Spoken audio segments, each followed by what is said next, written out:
Bismillahirrahmanirrahim. Pour ma part, j'aimerais bien souhaiter la bienvenue à tous les participants et aussi remercier l'AMCEP pour le choix du Maroc encore une fois. Donc maintenant, c'est devenu une tradition, donc l'organisation de cette manifestation chaque fois, c'est-à-dire chaque année au Maroc.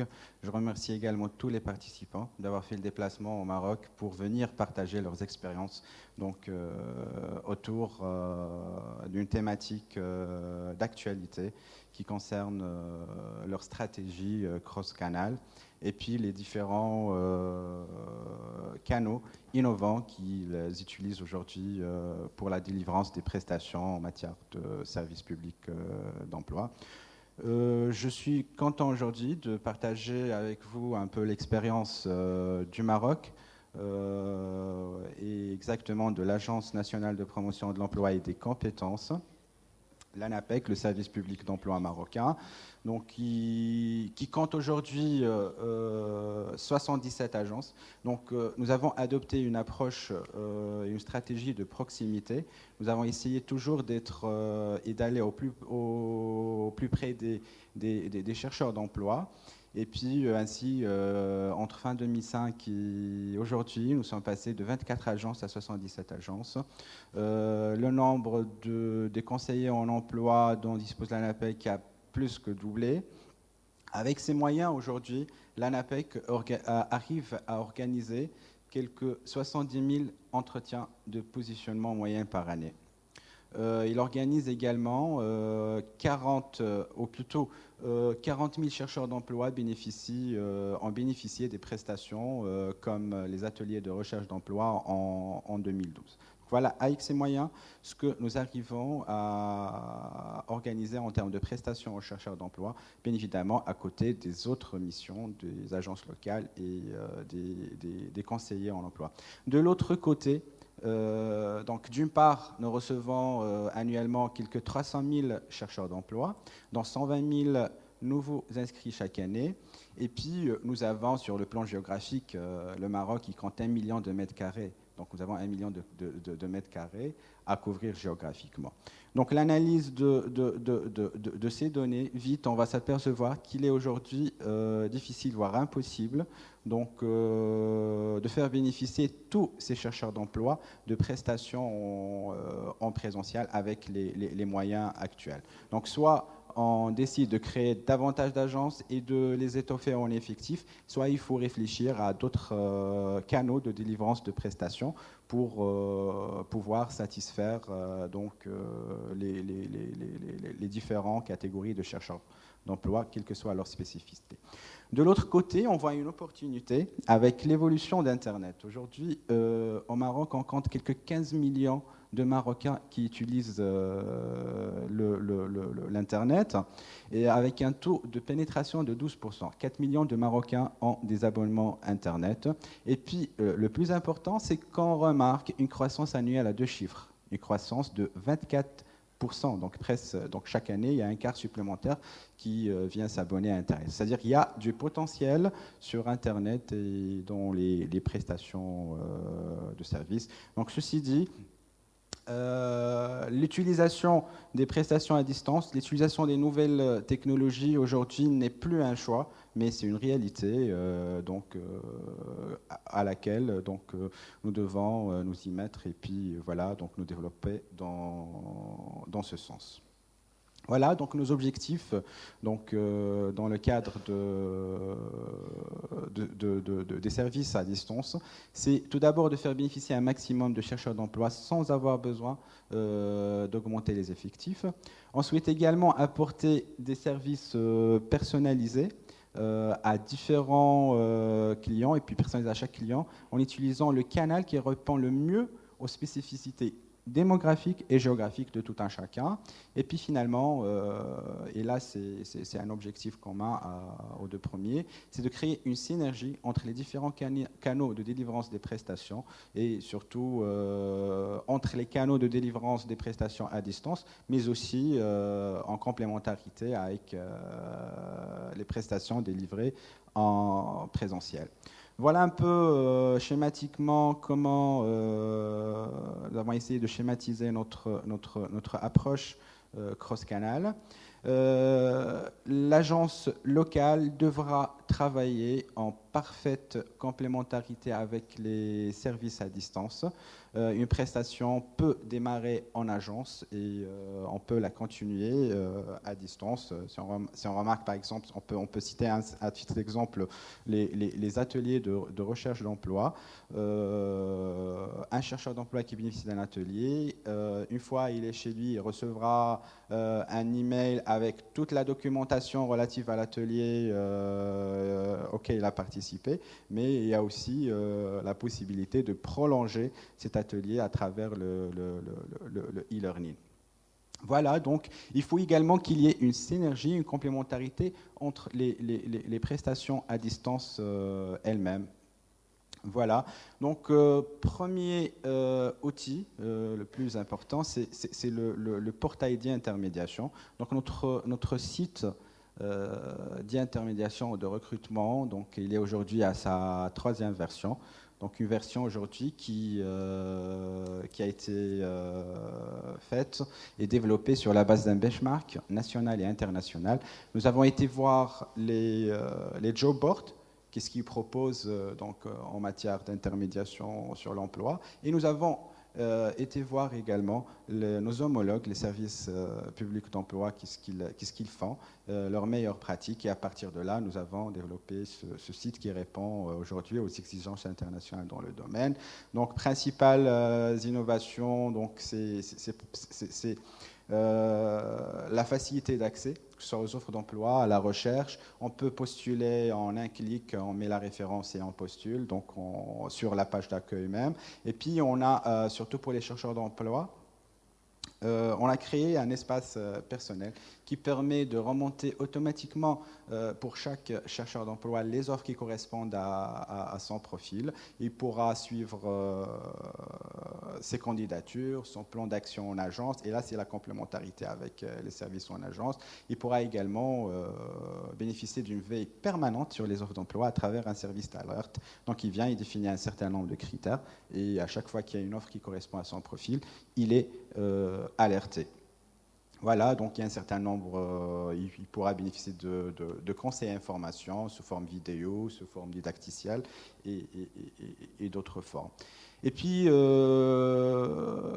autre facette, c'est l'ouverture sur les réseaux sociaux. Ainsi, des réseaux sociaux, il peut venir sur notre site. Donc là, on diffuse aujourd'hui des contenus sur les réseaux sociaux. On diffuse, par exemple, les offres d'emploi. Donc, il peut voir une offre d'emploi sur les réseaux sociaux, la partager avec son réseau, et voir aussi ce que son réseau partage en matière d'offres d'emploi. Et voilà, donc on a un clic qui peut revenir vers le site de l'ANAPEC et postuler à une offre. Du côté des employeurs, aujourd'hui, un employeur, il peut gérer son processus de recrutement à distance, en toute autonomie. Donc il peut venir mettre son offre, après faire la présélection, la sélection, et même il peut éditer automatiquement les contrats.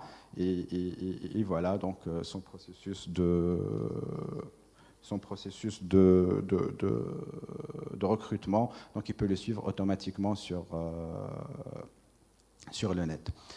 Et là également, c'était l'objet de la convention qu'on a signée tout à l'heure avec Viadeo. Donc les offres d'emploi, ils sont multipostées automatiquement sur le site de l'ANAPEC et sur Viadeo, et via d'autres moyens sur d'autres réseaux sociaux.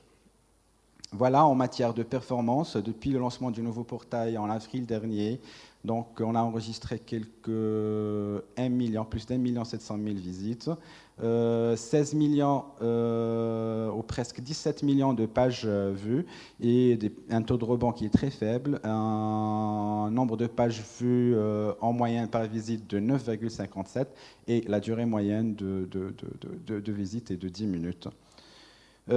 Deuxième outil, c'est le e-mailing. Donc aujourd'hui, nous disposons d'une base de données d'1,2 million contacts pour les chercheurs d'emploi, et voilà, plus de 62 000 contacts pour les employeurs. Donc, nous faisons régulièrement des campagnes emailing. Là, c'est des exemples d'emailing qu'on a envoyé. Donc, il y a une campagne employeur qui était une campagne informative et promotionnelle. Une campagne pour les chercheurs d'emploi, pour les inciter à venir actualiser leur profil. Et puis, la dernière, c'est une campagne que nous avons lancée pour la promotion d'une émission de télé-réalité qu'on a lancée avec la chaîne marocaine 2M.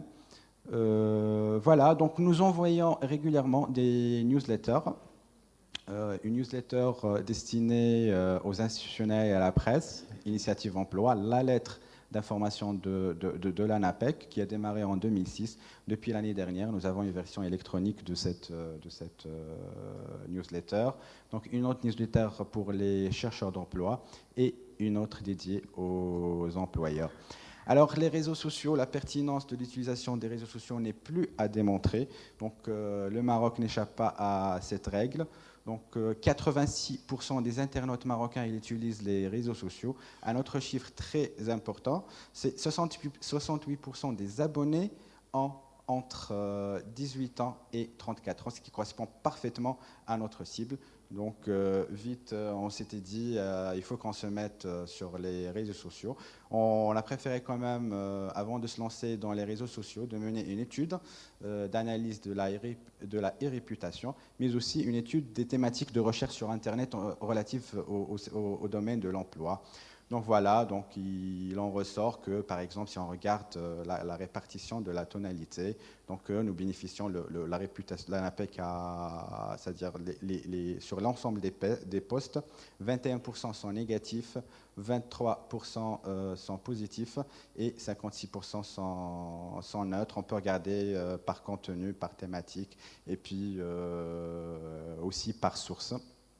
Voilà, donc on a fait également un benchmarking sur nos homologues étrangers, qu'est-ce qu'ils font. On a été voir ça, on a vu ce qui se fait aussi au Maroc sur la partie recrutement. Et puis voilà, donc nous avons décidé d'utiliser ces 5 réseaux sociaux. Donc Facebook pour toucher les chercheurs d'emploi et le grand public. Là, on diffuse des offres d'emploi, des conseils, des actualités, des événements. Twitter, principalement pour diffuser l'actualité sur l'emploi.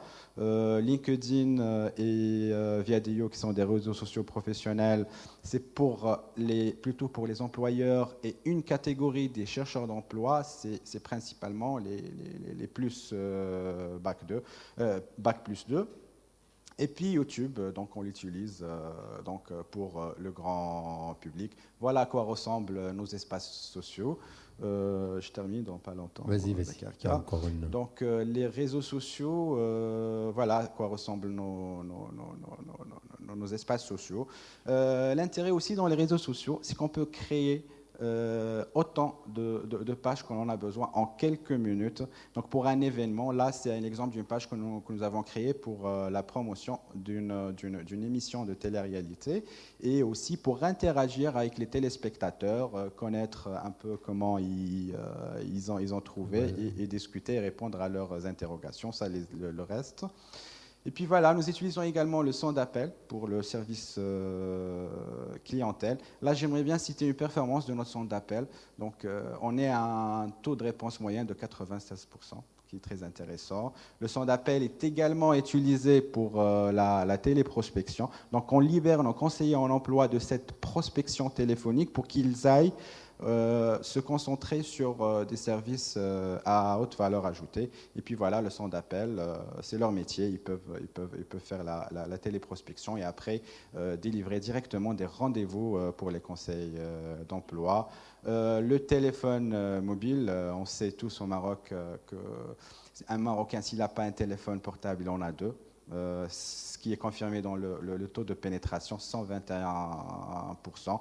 Ces dernières années, les 3 dernières années, nous avons envoyé plus ou presque 1 million d'SMS. Voilà, nouveauté cette année, c'est que nous sommes lancés dans la télé-réalité avec une émission de 26 minutes où nous prenons un chercheur d'emploi. C'est un partenariat avec la chaîne marocaine de Zen. On prend un chercheur d'emploi et on l'accompagne dans ses démarches d'accompagnement, de recherche d'emploi. Cette émission est diffusée également sur YouTube, sur la chaîne de l'ANAPEC, sur la page Facebook de l'ANAPEC et de l'émission, et sur le site de l'ANAPEC. Donc voilà, donc l'émission elle enregistre une audience moyenne d'1 million. Certains épisodes, ils ont enregistré plus d'1,7 million, donc ce qui représente en moyenne quelques 24% de la part d'audience au moment de... Voilà. Sur cette émission, on diffuse un spot pour faire connaître l'émission de l'ANAPEC. On diffuse également des offres d'emploi et une capsule conseil entre 1 minute 30 et à 10. Je vais vous diffuser en 30 secondes la capsule conseil. Allez, en 30 secondes. Donc, voilà.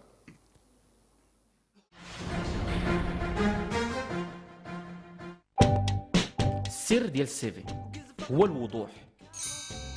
ستوندار اللي متعارف عليه في لو سي في جينيرالمون فيه 8 ديال لي شابيتر. سي با ان موديل سي دي موديل. وجينيرالمون كاين 3 فامي دو سي في يا با بلوس كاين 3. نتلاقاو ان شاء الله الاسبوع المقبل. داكوغ يلا بالتوفيق ان شاء الله بحول الله.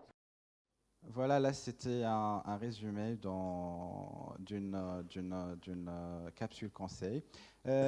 Nous avons développé aussi des films pédagogiques donc, qui délivrent des conseils pour les chercheurs d'emploi. Ça ressemble un peu à ce que notre collègue Corinne a proposé. Si la régie peut lancer la vidéo, il est très intéressante. Donc,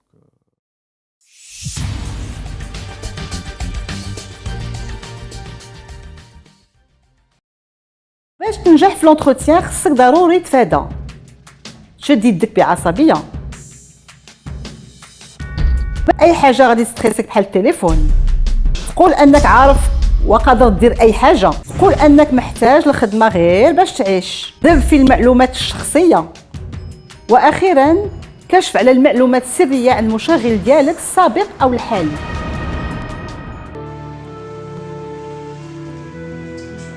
وباش دوز لونتروتيان مزيان خاصك تقنع المستجوب ديالك باللي انت ماشي في موقف يائس لان تبحث عن العمل ولكن تتقدم كفاءات تكون نشيط وتنتظر طرح الاسئله تبرهن للمشغل بانك تتمتع بخبرات وكفاءات يمكن تساعد في تطوير الشركه خليك مبتسم